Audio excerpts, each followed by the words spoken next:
kelas 5. Bagaimana kabarnya hari ini? Semoga Anda selalu dalam keadaan sehat. Ketemu lagi dengan Bu Oki dengan mata pelajaran Bahasa Indonesia. Hari ini kita akan belajar tentang menyimpulkan teks non-fiksi.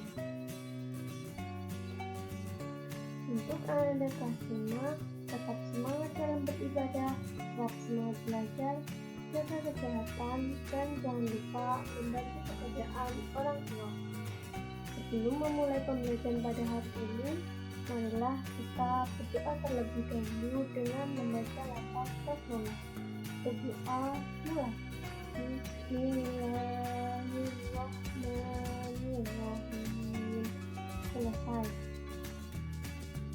Tujuan pembelajaran pada hari ini melalui mengamati video yang disampaikan oleh guru, peserta didik dapat menyimpulkan teks non-fiksi dengan tepat.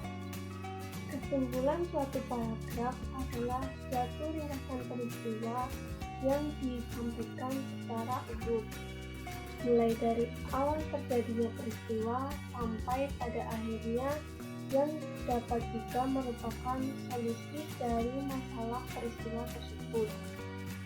Peristiwa yang disimpulkan dapat diambil berdasarkan sesuatu yang disimak, dilihat, didengar, atau dibaca.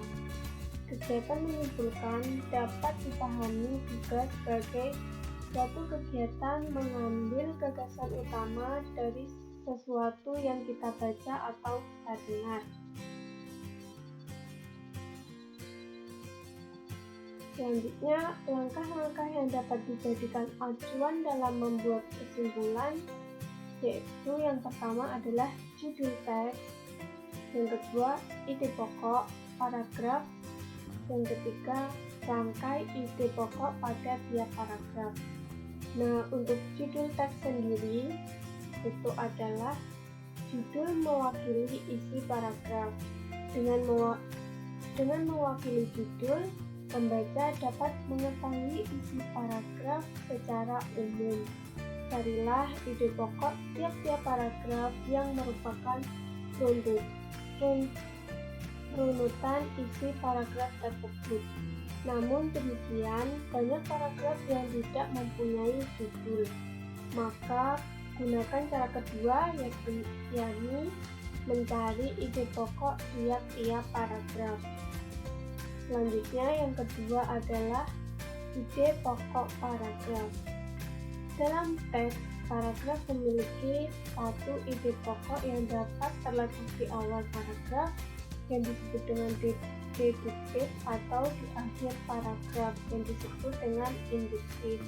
Oleh karenanya, teknik untuk mencari ide pokok ialah dengan cara membaca awal kalimat atau akhir kalimat.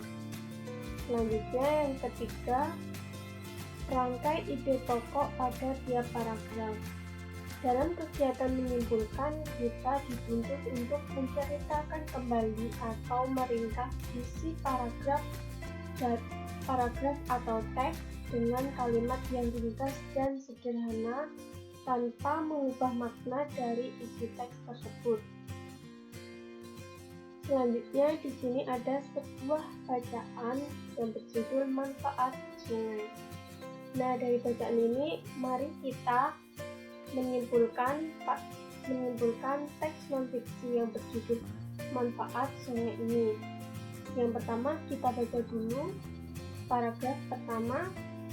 Sungai adalah aliran air besar dan memanjang yang mengalir secara terus-menerus dari hulu hingga ke hilir. Di beberapa daerah di Indonesia, banyak sungai yang dapat dimanfaatkan oleh manusia dan makhluk hidup lainnya. Sungai dimanfaatkan sebagian masyarakat untuk memenuhi kebutuhan sehari-hari, seperti minum, mandi, mencuci, dan kebutuhan lainnya.